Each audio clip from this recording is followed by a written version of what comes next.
अस्सलाम वालेकुम, आप देख रहे हैं वर्ल्ड उर्दू न्यूज़। खबर शामिल करते हैं। पंजाब से मोहम्मद उस्मान सुलेहरिया की रिपोर्ट के मुताबिक गवर्नर पंजाब सरदार सलीम हैदर खान से गवर्नर हाउस लाहौर में पार्टी पर मुलाकात। इस मौका पर पीपल्स पार्टी के सीनियर रहनुमा अजीजुर रहमान चंद भी मौजूद थे।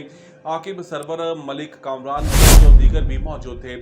पाकिस्तान पीपल्स पार्टी के पास जो लीडरशिप है वो किसी और सियासी क़यादत के पास नहीं। गवर्नर पंजाब ने मज़ीद कहा कि कायद आज़म मोहम्मद अली जिन्नाह के बाद शहीद जुल्फ़िकार अली भुट्टो के पाए का कोई लीडर मुल्क की तारीख में पैदा नहीं हुआ।